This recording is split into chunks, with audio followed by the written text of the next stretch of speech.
I am a Syrian refugee. I am so honored to be here.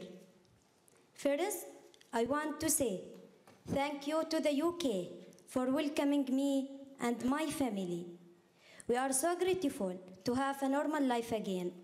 Thank you to all the countries that welcome refugees. What all refugees want is for life to be normal. I hope after this conference, more refugees will be able to have a normal life, especially the children. I am only one girl, but I am here today to speak for all Syrian children who are displaced or living as refugees. Thank you for the opportunity to give Syrian children a voice at this summit. Like all children, refugee children have dreams. My dream is to be a journalist. When I am a journalist, I will use my voice to tell the stories of different people and different countries, so we can work together. But today, I will tell my story. I am 17 years old. I grew up in Dar'a. My father was a teacher.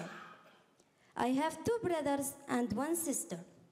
I love to study and learn. Then war came. My father could not go to work. Going to school, too dangerous.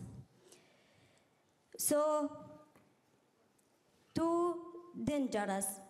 Sometimes there was no food, so we went to Jordan we were there for 3 years. I want to thank the Kingdom of Jordan for giving safety to us and so many other families. In Jordan, we lived in 2 refugee camps, first in Za'atari and then Azraq. Life was not easy, but I was lucky. I was lucky because I was in camps where there are schools. I was lucky because I have parents who believe in education, especially for their daughters. Not every girl has parents like that. When I started school in Azraq camp, I noticed something terrible. Many girls were not going to school at all, and the number of girls in my classes was getting smaller. They were leaving school to marry.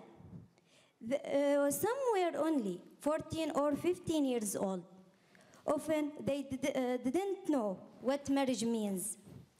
We all have a right to marry, and marriage is good. But first, girls must get an education. Their parents thought they were protecting their daughters, but education is the best protection for girls. If a mother is not educated, how can she help her children? If young people are not educated, who will rebuild the country? We need education because Syria needs us. Syria needs engineers and teachers and doctors and journalists. Without us, who will bring peace? I shared the same message as my friend Malala. Education is power. Education is the future.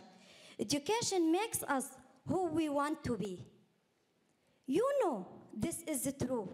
Education was important for you in your life. It is important for your children. It is important for Syrian children too. Some people call us the lost generation. We are not lost. We have not lost our love of learning. We have not lost our dreams for our future. We have not lost hope. Syria will never be the same as before the war.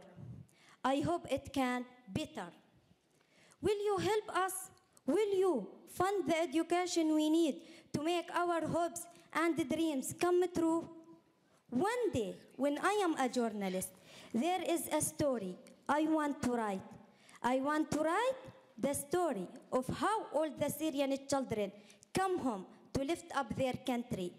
I hope that story begins with you today. Thank you.